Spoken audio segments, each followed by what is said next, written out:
ॐ अज्ञानिरस्करं चापि स्करं येन दर्शितं वन्दे तमद्भुतानन्दं सरलं शुद्धमानसम्। পরম পূজনীয় শ্রীমৎ স্বামী অদ্ভুতানন্দজি মহারাজের চরণে আমি আমার ভক্তিপূর্ণ প্রণাম জানাই। অদ্ভুতানন্দজি আমাদের কাছে পরিচিত লাটু মহারাজ নামে। তিনি শ্রী রামকৃষ্ণ দেবের 16 জন পার্শ্বদের মধ্যে অন্যতম একজন পার্শ্বদ। তার জন্মতিথি উপলক্ষে আজকের আমাদের এই আলোচনা বিষয় লাটু মহারাজের সৎকথা। এই একটি গ্রন্থ, সেই গ্রন্থটিতে লাটু মহারাজের যে উপদেশ, ভালো ভালো কথা, সেইগুলো সন্নিবেশিত আছে। অপূর্ব বইটি, খুব সুন্দর, সমগ্র বইটিই ভালো। সময়ের অভাবে বই থেকে যে বিভিন্ন চ্যাপ্টারগুলোর আছে তার থেকে কিছু কিছু অংশ আমরা আজকে আলোচনা করব সৎ কথা হিসেবে। মূলত এগুলো লাটু মহারাজের উপদেশ। লাটু মহারাজ রামকৃষ্ণ সঙ্ঘে যেভাবে পরিচিত, অর্থাৎ ঠাকুরের 16 জন পার্শ্বদ যারা ঠাকুরের কাছে এসেছেন, বেশিরভাগই সব বিদ্বান, পড়াশোনায় উন্নত, কিন্তু সেই অর্থে লাটু মহারাজ তার অত পড়াশোনা নেই। জন্ম হয়েছিল বিহারের ছাপড়া জেলায়। সৌভাগ্যক্রমে তিনি কলকাতায় আসেন, রামচন্দ্র দত্তের বাড়িতে কাজকর্ম করেন এবং ঠিক অলৌকিকভাবে বলা যেতেই পারে ভগবান শ্রী রামকৃষ্ণ দেবের সংস্পর্শে চলে আসেন এবং ঠাকুর তাকে চিনতে পারেন এবং তিনি আজন্ম আমৃত্যু ঠাকুরের কাছেই থেকে যান। তো লাটু মহারাজ আপাতভাবে নিরক্ষর বা অক্ষর জ্ঞান রহিত মনে হলেও ঠাকুরের সংস্পর্শে তিনি জ্ঞানী হয়েছিলেন। যেমন পরশমণির ছোঁয়ায় লোহা বা অন্য কোনো ধাতব সোনায় পরিণত হয়, ঠিক তেমনি সেই কারণে সোনার পরিণত হওয়ার পরে বা পরিণত হওয়ায়, অর্থাৎ জ্ঞান লাভ করা লাটু মহারাজের যে উপদেশ সন্নিবেশিত আছে বিভিন্ন পুস্তকে, সেটি আজকে আমাদের আলোচনার বিষয়। তাহলে আলোচনার বিষয় একবার বলে নিই, লাটু মহারাজের সৎকথা পাতার উপদেশ। এক এক করে বলি। প্রথম, তিনি বলতেন, পুজোতে মনটা বসে গেলেই খুব হলো। পুজো তাঁর জিনিস তাকে দেওয়া। যে ভগবানকে ভোগ না দিয়ে খায় সে চোর। শ্রদ্ধা ও প্রীতির সহিত পূজা করলেই সেখানে ঠাকুর থাকেন, তা না হলে তিনি পালিয়ে যান। পুজো ধ্যান জপ করলে হিংসা চলে যায়। এই উপদেশগুলো অধ্যাত্ম সাধন প্রসঙ্গে আমরা কি করে এগিয়ে যাব ধর্ম জীবনে, সেই মূলত বিভিন্ন যে অনুশীলন পদ্ধতিগুলো আছে ধর্মজীবনে, ধ্যান জপ প্রার্থনা পড়াশোনা ইত্যাদি, তাদের মধ্যে এইখানে মহারাজ গুরুত্ব দিয়েছেন পুজোকে। কি বলছেন? তাঁর জিনিস তাকে দাও। সত্যি তো, আমরা যে ফুলটা দিয়ে পুজো করছি, দুর্বা দিয়ে, চন্দন দিয়ে, সবই তো প্রকৃতি থেকে নেওয়া, ভগবানের সৃষ্ট পদার্থ থেকেই। তো সুতরাং তাঁর জিনিস তাকে দেওয়া।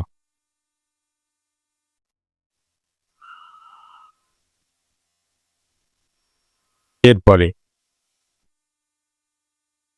ধ্যান জপ করলে নিজের দোষটা বুঝতে পারা যায় এবং পরের জন্য প্রাণ কাঁদে।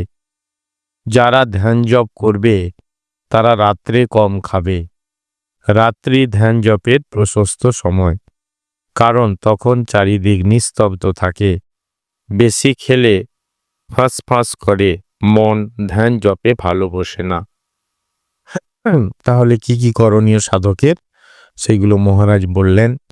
কিভাবে ধ্যান করবে, কখন ধ্যান করবে, তার আগে বিশেষ করে খাওয়া সংক্রান্ত কি কি বিধি নিষেধ আছে সেইগুলো তিনি এখানে বললেন। এরপর ভগবানকে যে ভালোবাসে সেই ধন্য। মানুষ আজ ভালোবাসবে, হয়তো কাল আবার ঘৃণা করবে, কারণ মানুষের ভালোবাসায় স্বার্থ আছে, কিন্তু ভগবানের ভালোবাসায় স্বার্থের গন্ধ মাত্র নেই। মানুষের 99টা উপকার করো, কিন্তু একটা অপকার করলেই মানুষ ঘৃণা করবে, আর ঈশ্বরের নিকট ৯৯টা অপরাধ করে আর একটি বার ব্যাকুলভাবে প্রার্থনা করলেই তিনি আশ্রয় দেবেন। মানুষকে ছোট করা হচ্ছে না, কিন্তু ভগবানের আশ্রয় নিতে বলা হচ্ছে এইটি উপদেশের মধ্য দিয়ে।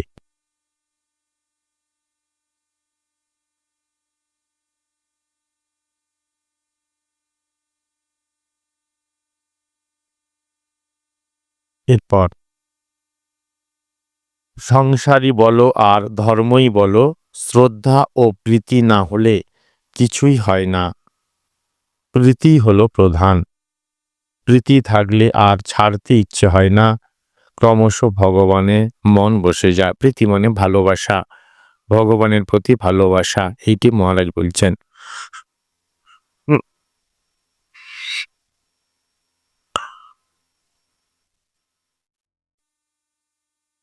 প্রীতি সে না দিলে তিনি গ্রহণ করেন না। যার প্রীতি নেই, মলিন ভাব, তার পূজা কোনোদিন গ্রহণ করে না। জানবে তাহলে আন্তরিকভাবে মনটি ঢেলে দেওয়া, এটি কিন্তু মহারাজ বললেন। সমগ্র বইটিতে নানান উপদেশে ভরা, আমরা দু একটি করে সংকলন করে নিচ্ছি। যে সাধন ভজন করবে তাকে কেউ বাধা দিতে পারবে না। সে নিজের কাজ নিজেই করে যাবে। যে সাধন ভজন করে তার মেজাজই আলাদা, অর্থাৎ একটা শক্তি আছে কি না, সেখানে ফাঁকি নেই, সত্যতা থাকে, তাই তার মেজাজই আলাদা। মহারাজ বলছেন হাজার হাজার ধর্মকথা জানার চেয়ে, বলার চেয়ে, লোককে শিক্ষা দেওয়ার চেয়ে ভগবানকে ডাকা ভালো। কি সুন্দর কথা।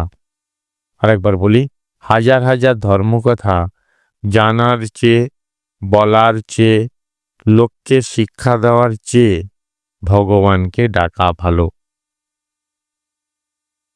ধর্ম কি ইন্দ্রিয় সুখ যে হাতে হাতে ফল লাভ হবে?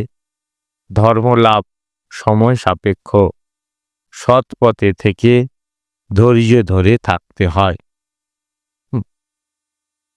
তাহলে ধর্ম লাভ সম্পর্কে মহারাজের বক্তব্য। খিদে হলে সব জিনিস মিষ্টি লাগে, তখন যা জুটল সব ভরপেট খেলে ক্ষুধাই হলো প্রধান। তেমনি যার ভগবানের উপর অনুরাগ হয়েছে সে অত মত পথ বিচার করে না। সে যে কোনো পথ অবলম্বন করে তাকে লাভ করবার জন্য ব্যাকুল হয়। ভগবানে অনুরাগ, বিশ্বাসী হলো তাকে লাভ করবার প্রধান উপায়।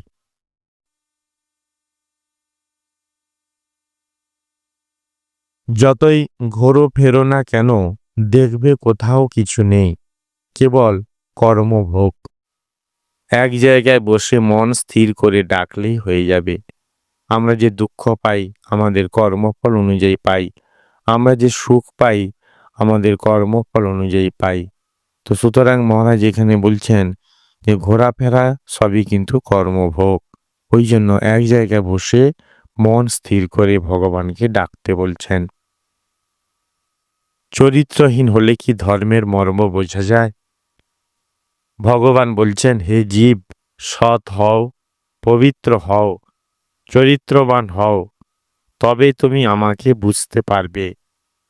চরিত্রহীন হলে শাস্ত্র পুরাণাদির কথা বুঝতে পারা যায় না।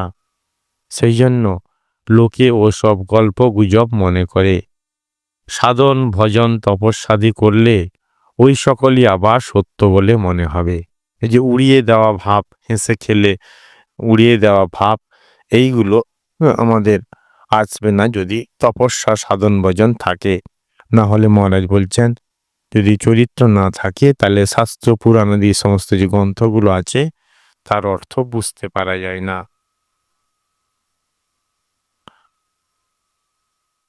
এই জগতে সুখ নেই, সব মিথ্যা, একমাত্র ভগবানই সার। এসব কথা কি সকলে বুঝতে পারে? ভগবানের বিশেষ দয়া না হলে এ সকল কথা ধরা যায় না।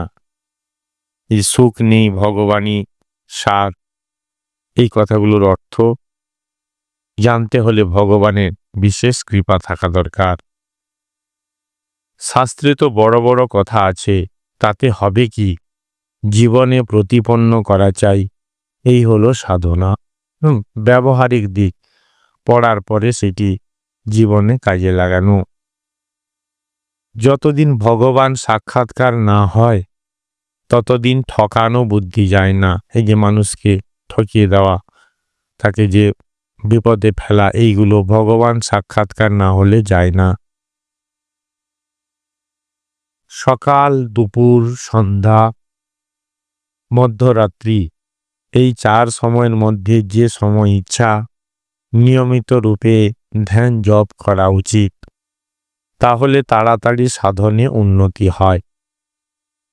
তাহলে 4টি সময়ের কথা এখানে বলা হয়েছে, যে সময়গুলো হতে ধ্যান জপ করার কথা বলছেন মহারাজ। শুধু বই পড়লে কি হয়? ত্যাগ তপস্যা করে তাকে লাভ করো।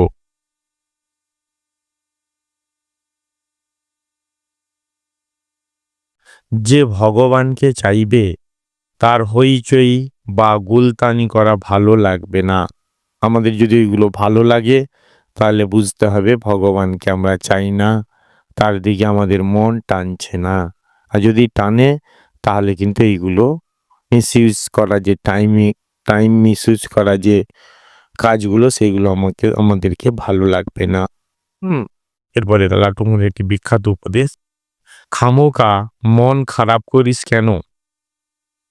এই মনকে ভালো করতে কত তপস্যা করতে হয়, আর তোরা যখন তখন একটা গোলমালের সৃষ্টি করে মন খারাপ করে বসিস। মনকে দুর্বল করা বড় খারাপ, মনে খুব জোর আনবি। যার ভগবানের উপর বিশ্বাস আছে তার সংসারের দুঃখ কষ্টে মন বিচলিত হয় না। এই যে মনকে খারাপ করতে উনি না বলছেন, ওই যে কত তপস্যা করে মনের শান্তি ভাবটা বজায় রাখতে হয়, অথচ তোরা যখন তখন একটা গোলমাল সৃষ্টি করে মনকে খারাপ করিস, এইটি কিন্তু করবি নি। এরকম মহারাজি যেমন ভাষা এরকম বলছেন। এই জগতের জিনিস ভোগ করার তপস্যায় চাইবই কি? তপস্যা ভিন্ন হয় না, এ তো প্রায় দেখা যায়। সংস্কৃতে একটি কথা আছে, বীরবজ্ঞা বসুন্ধরা। এই পৃথিবীকে বীরেরা ভোগ করতে পারে। বীর কাকে বলে? যার ইন্দ্রিয়গুলো সংযম হয়েছে, সেই ঠিক সংযমের মাধ্যমে সেই সুখটি লাভ করতে পারবে। এই জন্য মহারাজ বলছেন এই জগতের জিনিস ভোগ করার জন্য তপস্যা থাকা চাই।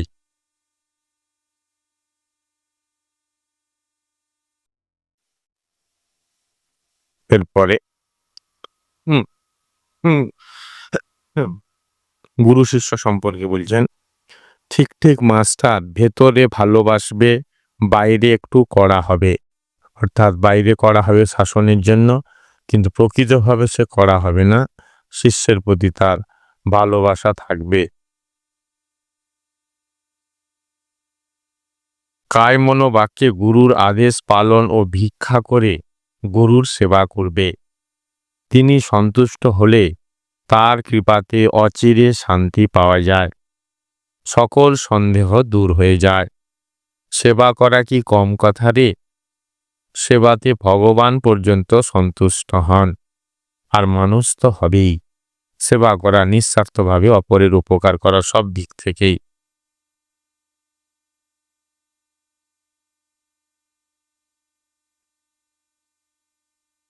সাধুকে ভালোবাসলে কি হয় জানিস? সাধুই হয়। এটি একটি খুব সুন্দর কথা। এরপর মহারাজ বলছেন পরনিন্দা এবং পরচর্চা সম্পর্কে। এইটিও লাটু মহারাজের একটি বিখ্যাত বাণী। বলছেন 10 জনের সঙ্গে মিশে পরনিন্দা ও পরচর্চা করার চেয়ে সেই সময়টা ঘুমানো ভালো। কি সুন্দর কথা। যাদের ভালো হবার ইচ্ছা নেই তারাই ওইরূপ করে। তারা তো নিজেরা ভালো হবেই না, যারা ভালো হতে চায় তাদেরও হতে দেবে না। অমুক সে ওই রকম করেছে, তা নিয়ে আমাদের মাথা ঘামাবার দরকার কি? আবার মজা আছে, পরনিন্দা করলেই ওই দোষগুলো তোমার ঘাড়ে এসে পড়বে। তাহলে এইগুলো সত্ত্বেও কিন্তু আমরা করি, না করে থাকতে পারছি না। সংস্কারের তাড়নায় আমরা যেন চলছি, কিন্তু আমাদেরকে সচেতন হতে হবে। যদি না পারি, মহারাজ বলছি তুমি ঘুমিয়ে কাটাবে তার জন্য ভালো, কিন্তু ওইগুলো করো না। ওই পরনিন্দা পরচর্চাগুলো কেন না, ওই দোষগুলো তোমার মনের মধ্যে ঢুকে যাবে, তোমার মনকে দূষিত করে ফেলবে। ঈশ্বরকে যে একদিন ভালোবেসেছে সেই ভাগ্যবান। সৎ লোকের নিন্দা করতে নেই।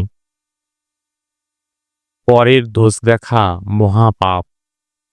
সৎকর্মহীন হলে পরের দোষ সহজেই নজরে আসে। যারা সৎ কাজ করে না তাদেরই চোখে অন্যের দোষগুলো ধরা পড়ে। আপন দুঃখ যেমন বুঝো তেমন পরের দুঃখ বুঝতে হয়। আমরা নিজের দুঃখগুলো বুঝি, কিন্তু অপরের দুঃখগুলো বুঝতে পারি না। মহারাজ বলছেন আপন দুঃখ যেমন বোঝো তেমনি পরের দুঃখ তেমনি বুঝতে হয়।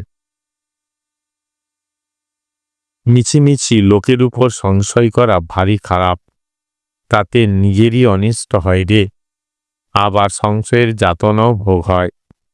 তাহলে এই যে লোকের উপর যে সংশয় করা, এইটি করা যাবে না। মিছিমিছি মানে হয়তো সেটা নেই, না জেনে আমি তাকে ভাবছি, এটি করা যাবে না।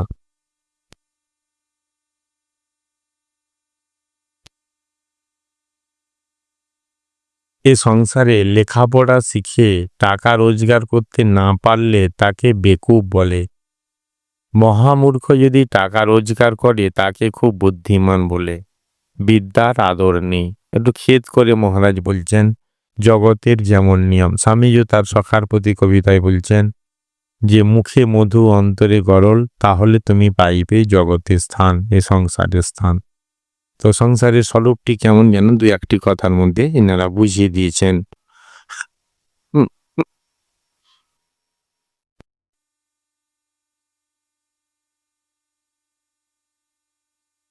বদ সংসারী লোকের সঙ্গ করবি না, ওদের হাওয়া গায়ে লাগাতে নেই। আমি কি বুঝতে পারি না? কারুর প্রাণে দুঃখ দিয়ে কথা বলতে নেই, তাই চুপ করে থাকি। খারাপ লোকের সঙ্গে মিশতে না বুঝে তাকে দোষারোপ করেন না, তোমার যদি মনে হয় তাহলে মিশবে না। আর কারুর প্রাণে দুঃখ দিয়ে কথা বলতে নেই, এটি শ্রী শ্রী মাও বলতেন। সময়ে সব হয়, অসময়ে কিছু হয় না। ব্যস্ত হলে চলবে না, ধৈর্য ধরে থাকতে হয়। কোনো প্রতিকূল অবস্থায় পড়লে ধৈর্য ধরে থাকতে হয়। ওই অবস্থায় ভগবানের উপর বিশ্বাস রেখে স্থির থাকতে পারলে পরে কল্যাণ হবেই হবে। সংস্কৃতে একটি কথা আছে, অশুভস্য কাল হরণম। খারাপ জিনিসগুলো, অশুভ জিনিসগুলো কাল অর্থাৎ টাইম হরণ করে না। আমরা যদি একটু ওয়েট করি তাহলে অটোমেটিক্যালি সেইগুলো চলে যাবে। যেখানে যেটি মহারাজ এই বাণীর মধ্যে বললেন ধৈর্য ধরে রাখতে।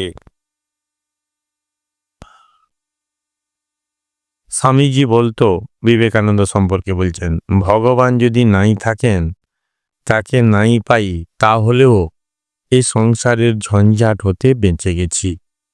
জগতের সব সুখ ত্যাগ করেছি, কারোর অনিষ্ট করিনি। যে যথার্থ ত্যাগী সে এই কথা বলতে পারে। স্বামীজি সম্পর্কে বললেন লাটু মহারাজ। তিনি বলছেন কর্মের মধ্যে শ্রেষ্ঠ কর্ম হচ্ছে সাধন ভজন করা, ভগবানকে ডাকা। এইটি হচ্ছে শ্রেষ্ঠ কর্ম। মহারাজ বলছেন সাধন ভজন বা ভগবানকে ডাকাই হচ্ছে শ্রেষ্ঠ কর্ম।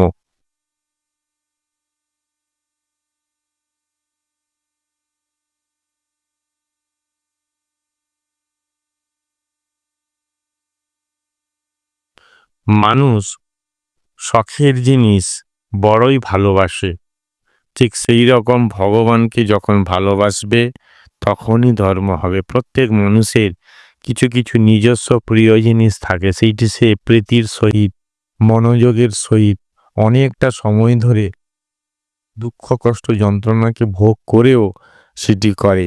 এই যে প্রীতির সহিত এই কাজটি যখন ভগবানের দিকে আসবে, মহারাজ বলছেন তখনই ধর্ম হবে।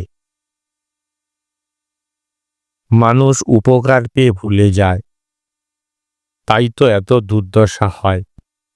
যে উপকার পেয়ে মনে রাখে সেই মানুষ। যার দ্বারা কোনো বিষয়ে উন্নতি হয় তাকে কখনো ভোলা উচিত নয়। তা বললে দুর্দশা হবে। যখন কারোর কাছ থেকে আমরা হেল্প বা সাহায্য নিয়ে থাকি, মহারাজ বলছেন যে এটি তুমি সারা জীবন অন্তত তোমার মনে রাখা উচিত। তাকে সম্মান দেওয়া উচিত, সেই কাজটির জন্য ভোলা উচিত নয়। যদি ভুলে যাও তাহলে তোমার দুর্দশা হবে। ভুলে যাওয়া মানে মানে তার সেই উপকারটা আমি স্মরণ করে রাখলাম না। নিজেকে বড় বলে মনে হলেই যত গোল। যার ছোট বলে মনে ধারণা তার আর কিসের গোল। তিনি বলছেন একজন একটু নিচু হলে সব গোলমাল মিটে যায়, কিন্তু তা কিছুতেই হবে না। যদি সংসারে শান্তি পেতে চাস তবে ছোট হতে শেখবে। মায়ের যে বাণীটি ছিল যে যদি তুমি শান্তি চাও মা, তাহলে দোষ দেখো না, দোষ দেখবে নিজের। জগৎকে আপনার করে নিতে শেখো, কেউ পর নয় মা, জগৎ তোমার। এই জগৎ তোমার কথাটার মধ্যেই যেন বিশ্ব আত্মীয়তা বোধ। আমরা আত্মীয় কাকে বলি? নিজ নিজ যে সম্পর্কগুলো আছে, কুটুম্ব, সেই রিলেশনশিপগুলোকে আত্মীয় বলি। কিন্তু সমগ্র জগৎকে মা বলছেন যে জগৎ তোমার। ওই দূরে কোন দেশের সেই মানুষটিও তোমার মানুষ, তোমার ভাই। তো এই যে জগৎকে সকলকে আপনার করে, এর জন্য সাধনা থাকা দরকার, বুঝবার ক্ষমতা থাকা দরকার। লাটু মহারাজ যেখানে বললেন যে আরেকটি শান্তি পার উপায় কি বলছে, যদি সংসারে শান্তি পেতে চাস তবে ছোট হতে শেখরে। ছোট মানে নিজেকে হীনমন্য ভাবা নয়, বরং কিন্তু বিনম্র ভাব, আহামরি ভাব, হাম্বড়া ভাব, অহংকার ভাব, মদগর্ব ভাব, এইগুলোকে ত্যাগ করে, উদ্ধত্ত এই সমস্ত ত্যাগ করে একটু বিনয়ী নম্রতা হলে আমাদের শান্তি পাওয়া যায়। বলছেন যে ভগবানের জন্য দাসত্ব করে সেই ভাগ্যবান। ভগবানের জন্য দাসত্ব করতে বলছেন। অন্য কষ্টের মতো কষ্ট নেই। লোকে পেট ভরে খেতেই পায় না, তা আবার ধর্ম করবে কি? পেট ভরে দুমুঠো খেতে না পেলে ধর্মকর্ম কিছু হয় না। ভগবান শ্রীরামকৃষ্ণদেব যেমন বলতেন খালি পেটে ধর্ম হয় না। তার এই বাণীটি স্বামী বিবেকানন্দ অনেক জায়গায় কোট করেছেন যে ধর্ম লাভ করবার আগে যে বেসিক যে চাহিদাগুলো সেইগুলোকে মিটাতে হয়। রুটি, অন্ন, বস্ত্র, বাসস্থান, এই সমস্ত। পরের সুখে ঈর্ষা হয়, পরের উন্নতি যেন চোখে দেখতে পারি না, সেই জন্যই আমাদের দুর্দশা। যদি ঠিক ঠিক নিঃস্বার্থভাবে পরসেবা ইত্যাদি করা যায় তাহলে ভগবান সন্তুষ্ট হন। ভগবান সন্তুষ্ট হলে বিবেক, বৈরাগ্য, শ্রদ্ধা, ভক্তি হয়। বাংলা একটি কথা আছে, পরশ্রী কাতরতা। পরের শ্রীতে, তার উন্নতিতে কাতর হওয়া মানে এক ধরনের হিংসা করা, জেলাসি, ঈর্ষা করা। তো এইটি যদি হয়, সেই জন্য বলছে এইটি হওয়ার জন্য আমাদের দুর্দশা, আমাদের কষ্ট। তো এইটিকে ত্যাগ করতে হবে। চরিত্রই প্রধান। চরিত্র ভালো না হলে ধ্যান জপে কি হবে? খারাপ কাজ করে এসেছে বলেই অশুদ্ধ মন, ভগবানের সংশয় আসে। তাহলে চরিত্র, মনের যে পবিত্রতা, কথাবার্তা, আচার আচরণ, সেগুলো সৎ হওয়া দরকার।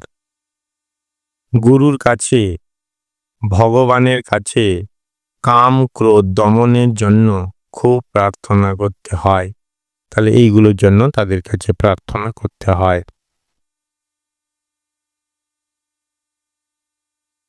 এখানে একটি সুন্দর উপদেশ দিয়েছেন, যারা ধ্যান করতে পারে না তারা গরিব দুঃখীকে যতটুকু পারে সাহায্য করুক, সেবা করুক, তাতে ভগবান খুশি হন। আমাদের সংস্কার যদি ভালো না থাকে, অনেকক্ষণ চোখ বুজে বসে থাকলেও আমরা কিন্তু ভগবানে মন দিতে পারবো না। সংস্কারের শুদ্ধিতা থাকা দরকার। সেই সংস্কারের শুদ্ধিতা কিভাবে হবে সেখানে মহারাজ বলছেন, আপাত প্রথম দিকে গরিব দুঃখীকে যতটুকু পারে যার যেমন আছে সাহায্য করুক, তাদের সেবা করুক, তাতে কি হয় ভগবান খুশি হন। যারা ধ্যান জপ করতে পারবে না তাদের জন্য মহারাজের এই উপদেশ। ব্যস্ত হলে চলবে কেন? যদি ব্যস্ত হতে হয় তবে ভগবানের জন্য হওয়া উচিত। বাজে কাজে ব্যস্ত হয়ে লাভ কি? এটি মহারাজ তিনি নিজে সাধক, তার গুরু পেয়েছেন ভগবানকে স্বয়ং, তো সুতরাং তিনি তো এই কথা বলবেন যে ভালো কাজে অর্থাৎ ভগবানের জন্য ব্যস্ত হওয়া উচিত। মানুষ আমরা সাধারণ নানা রকম কাজে জড়িয়ে পড়ি, কিন্তু এইগুলো স্মরণ রাখা দরকার। ধ্যান জপ করবার যে ইচ্ছে সেও তার দয়া, এটি বুঝতে হবে। এই যে স্পিরিচুয়াল প্র্যাকটিসেসগুলো আমরা করব সেইটিও পুরস্কার তারই দেওয়া। বড় হব মনে করলেই কি বড় হওয়া যায়? ভগবান যাকে বড় করেন সেই বড় হয়, তাহলে নিজে নিজে বড় হওয়া যায় না।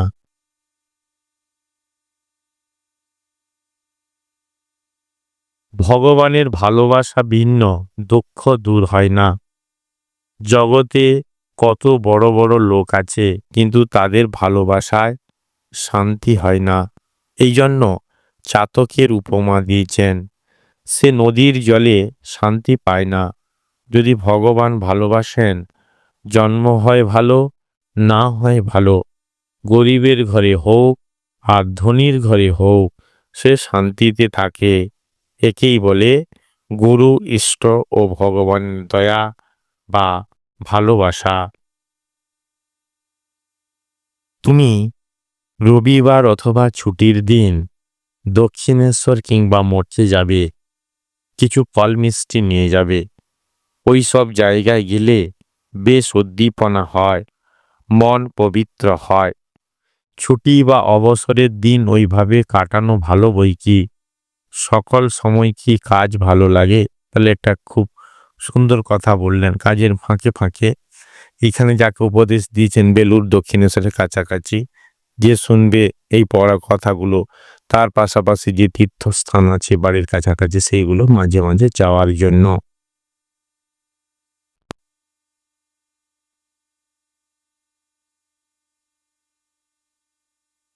মহাপ্রভুর শিক্ষা তিনি উল্লেখ করছেন মহাপ্রভুর কথা প্রসঙ্গে, নিজের সাধন ভজন কথা নাহা কইবে যথা তথা, অর্থাৎ সাধন বিষয় গোপন রাখতে হয়।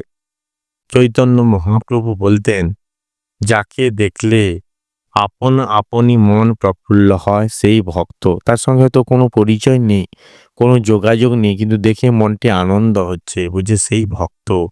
আর যাকে দেখে আপন আপনি মন কুণ্ঠিত হয় সে হচ্ছে ঈশ্বর বিমুখ।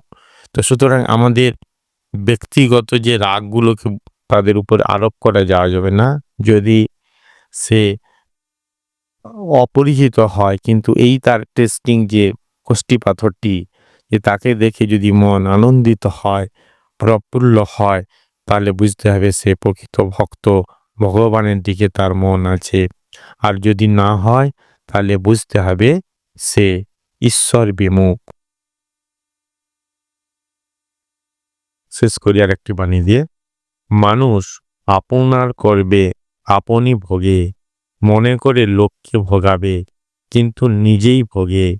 অপরকে ঠকিয়ে মনে করে সে বুদ্ধিমান, ঠকানো বুদ্ধি ভালো নয়। আমরা নিজে নিজে টের পাই যে যখন ঠকাই লোককে তখন কত কষ্ট আসে, বাইরের থেকে আসে না, নিজের ভিতর থেকে। তার যন্ত্রণা এমনি জাগতিক অত্যাচারের চেয়ে অনেক বেশি, তো সেগুলো করা ঠিক নয়। ভগবান লাভ হলে কেবল আনন্দ, এ কথা কে বলতে পারে যার লাভ হয়েছে?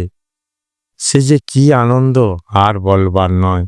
যত পাওয়া যায় ততই পেতে ইচ্ছে হয়, সে আনন্দের সাগর। আর কি বলবো? তাহলে ভগবান লাভ তার হয়েছে, তাই আনন্দের কথা বলছে। আরেকবার বলি, ভগবান লাভ হলে কেবল আনন্দ, সে যে কি আনন্দ তার বলবার নয়। যত পাওয়া যায় ততই পেতে ইচ্ছে হয়। সে আনন্দের সাগর, আর কি বলবো। তিনি এসেছিলেন বিহারের প্রত্যন্ত গ্রাম থেকে। সে নিরক্ষর হিসেবে পরিচিত, কিন্তু ঠাকুরের সংস্পর্শে তার জ্ঞান লাভ হলো। তিনি কথা প্রসঙ্গে বলতেন, চোখের সামনে যেন একটা মুলুক খুলে গেল। মুলুক মিন্স নিউ ওয়ার্ল্ড, একটা নতুন যেন জগৎ তার চোখের সামনে উন্মোচিত হলো, প্রকাশিত হলো।